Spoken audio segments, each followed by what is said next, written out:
So who doesn't love a good drama? So the story of Rachel in the Bible is where we're going to land today. And this story is full of love, jealousy. There's some deception in there, some major just family tension and family drama. So it's a good one. So quick overview. So Jacob, he's one of our main characters, right? And he, as we will learn, that he loved his wife, Rachel, more than any of his other wives, which right there is a clue that there's some drama in this story, just the fact that he had multiple wives, right?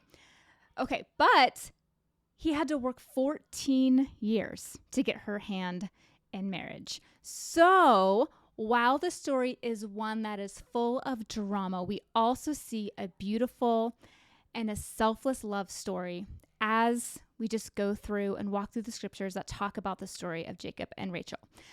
However, we do see Rachel's sister, Leah. She enters the story really early on, and she just kind of comes in and disrupts the plans and the dreams that Rachel had for her dream life with her husband, right?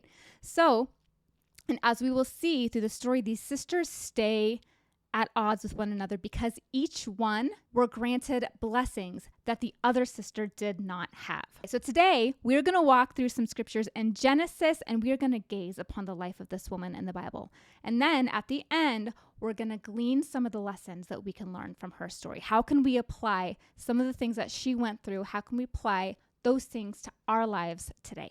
Okay, so our story begins in Genesis chapter 29, verse 16. So let's go ahead and read these passages here. Now Laban had 2 daughters. The name of the older was Leah, and the name of the younger was Rachel. And Leah's eyes were weak, but Rachel was beautiful in figure and appearance. Now Jacob loved Rachel, so he said, I will serve you 7 years for your younger daughter Rachel. Laban said, it is better that I give her to you than to give her to another man. Stay with me. So Jacob served 7 years for Rachel, and they seemed to him like only a few days because of his love for her. Oh, you just sense the passion and the devotion. So good. Okay, so Laban had 2 daughters, Rachel and Leah. Okay, so Jacob, he's one of the central characters of our story here, right? So we see that he is deeply in love with Rachel, and he agrees to work for Laban, for their father, for 7 years for her hand in marriage. Okay, so let's keep going. Verse 21 through 25. Then Jacob said to Laban, give me my wife, for my time is completed that I may have relations with her. So Laban gathered all the people of the place and held a feast. Now in the evening, he took his daughter Leah and brought her to him, and Jacob had relations with her. Laban also gave his female slave Zilpah to his daughter Leah as a slave. So it came about in the morning that, behold, it was Leah. And he said to Laban, what is this that you have done to me? Was it not for Rachel that I served with you? Why then have you deceived me? So there's a twist in our story here, right? So on Jacob's wedding night, Laban deceives him by giving him Leah instead of Rachel. So this event here marks a significant point in Rachel's life, right? And it sets the stage for some major sibling rivalry and just tension and challenges within this family unit. Okay, so verse 26. But Laban said, it is not the practice in our place to marry off the younger before the firstborn. Complete the week of this one, and we will give you the other also for the service which ye shall serve with me for another 7 years. Jacob did so and completed her week, and he gave him his daughter Rachel as his wife. Laban also gave his female slave Bilhah to his daughter Rachel as her slave. So Jacob had relations with Rachel also, and indeed he loved Rachel more than Leah, and he served with Laban for another 7 years. So we see that Laban's response here reveals some of the cultural customs of that time. Jacob agrees to work another 7 years to marry Rachel, and this really just shows us the length that he was willing to go to have the woman that he loved. Okay, so let's go ahead and jump ahead to Genesis chapter 30, verse 1. It says, now when Rachel saw that she had not borne Jacob any children, she became jealous of her sister, because her sister Leah was bearing children for Jacob. And she said to Jacob, give me children or I'll die. So her response here may seem a little dramatic, but I think for any woman who has struggled with infertility, like this resonates with you so much, right? We really see the struggle that Rachel is beginning to face, and the heartbreak and the challenges of infertility, right? And her desperation for children is clearly evident in the way that she's responding to her husband. Give me children or I'm going to die. And, I think all of us, we can relate, just having a dream, having ambitions for our lives, what we expect our lives to look like. And when things don't work out as we had hoped or how we expected them to, it can be heartbreaking. So that's what Rachel is faced with right now. And we see her faith begins to waver a little bit, right? Okay, we're going to read a big chunk here. I'm going to read from verse 3 all the way through 21. She said, "Here's my female slave Bilhah. Have relations with her that she may give birth on my knees, so that by her I too may obtain a child." So she gave him her slave Bilhah as a wife, and Jacob had relations with her. Bilhah conceived and bore Jacob a son. Then Rachel said, "God has vindicated me and has indeed heard my voice and has given me a son." Therefore she named him Dan. And Rachel's slave Bilhah conceived again and bore Jacob a second son. So Rachel said, "With mighty wrestlings I have wrestled with my sister, and I have indeed prevailed." And she named him Naphtali. When Leah saw that she had stopped having children, she took her slave Zilpah and gave her to Jacob as a wife. And Leah's slave Zilpah bore Jacob a son. Then Leah said, "How fortunate!" So she named him Gad. And Leah's slave Zilpah bore Jacob a second son. Then Leah said, "Happy am I, for women will call me happy." So she named him Asher.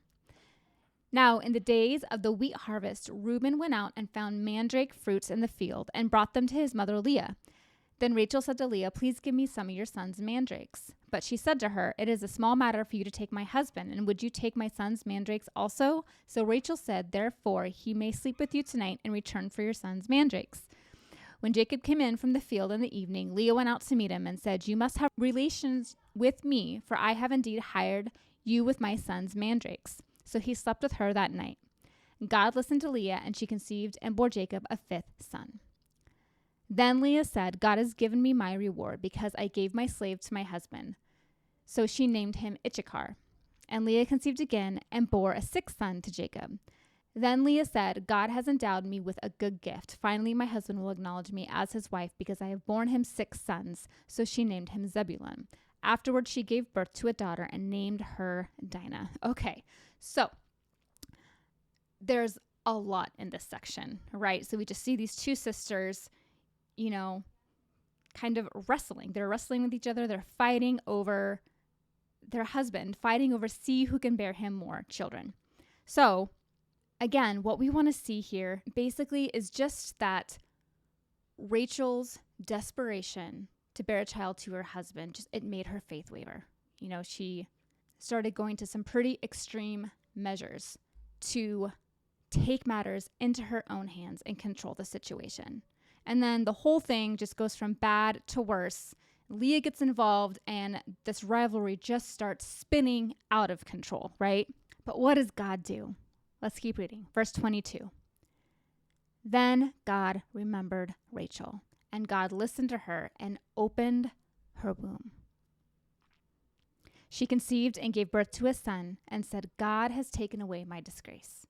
And she named him Joseph, saying, "May the Lord give me another son." So in this moment, we see God intervenes. Rachel conceives. So despite her failings, despite her trying to take God's will into her own hands, despite her wrestling with her sister, God blesses her. God remembers her, right? So there is a really basic overview of the story of Rachel. And I would encourage you, if you would like to do your own study of Rachel, along with studying some other really great women in the Bible, I do have a Woman in the Bible study that will walk you through some of the different stories in the Bible and taking a look at the lives of many of the different women Old Testament and New Testament. So I will leave a link in the description below where you can find that. And I also have lots of other great Bible study resources for you to check out. So make sure that you check the description below before you leave today. So let's go ahead and switch gears now. Let's talk about some of the characteristics that we see, that we can just see in Rachel from the story, okay? So she had a lot of ups and downs, right? She had some good moments, trusting God. See, there were some moments where her faith wavered. So let's look at some of her more admirable traits, okay? So first we see Rachel trusted God. While she may have had some doubts about what God was doing in her life, she always showed evidence that she believed in him, right? So the story of Rachel shows us that God's bigger picture is always right and good, even when we don't see it.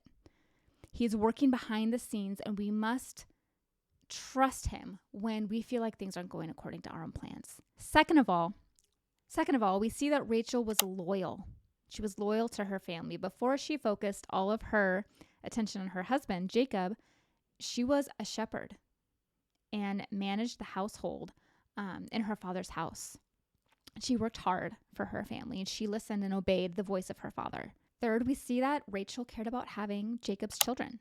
So although she did go many years without having children, she watched her sister have lots of boys and a girl. She did finally have children on her own. God did give her the blessing of a child. So what are some of the lessons that we can learn from the life of Rachel? What are some things that we can pull out and apply to our own lives today? So first of all, we need to remember that God is always in control, right? He will lead us in the right direction when we trust him and we listen to him. We must allow him to guide and direct our lives and not try and take things into our own hands, right? Not try to force things to work out how we want or how we expect or think that they should work out. And when we place our trust in him and in his plan, it can help to shift our perspective. He helps us to see things more through his own eyes than through our own desires and expectations. And ultimately, his plan for our lives is so much greater and surpasses anything that we could think or imagine, right? Which goes to the next lesson, which is things don't always turn out the way we expect them to. So I'm sure that Rachel did not expect her father to make Jacob work 14 years for her hand in marriage, right? She probably also didn't expect her sister to marry the man that she was betrothed to. In fact, she probably felt betrayed and frustrated and heartbroken. She may have felt that instead of this beautiful love story that, God was preparing for her, that her life was just unraveling into a nightmare. Also, she wanted to have children right away, right? God had other plans for her. God did eventually listen to her and give her the desire of her heart, but it was in his own time, right? So things in this life are just not always going to go according to how we plan or how we hope. Unexpected things happen in life all the time.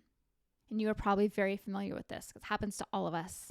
So the best thing that we can do is to try to focus on the things that we're thankful for instead of complaining or just wallowing in self-pity. And this, again, leads to the next point, which is we need to be grateful to God.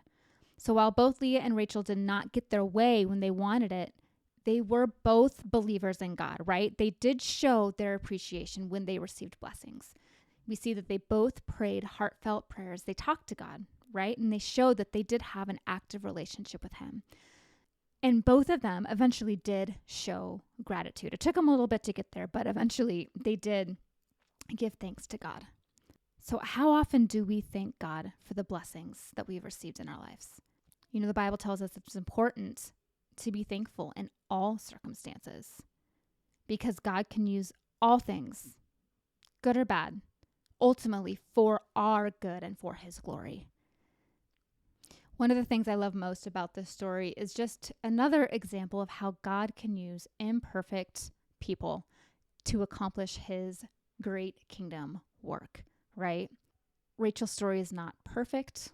Her and Jacob did not ride off into the sunset a bunch of fairy tale creatures around.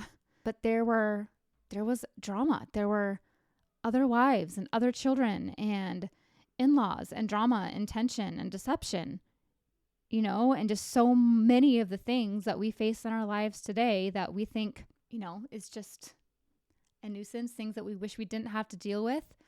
But we just see like how God can use all of these things, right, to accomplish his purpose and his plan. Like none of this stuff is too big for God to use. So that's really encouraging and just brings me such comfort to know that our human weakness and shortcomings is just a chance for God to show his strength and his wisdom. And if we keep reading on in the story of Rachel, we learn that her sons went on to live incredible lives by becoming part of the nation of Israel, and God had they were part of God's eternal plan. So it's amazing how God can just use a surrendered heart, how he can use our story and his grand plan and his grand design.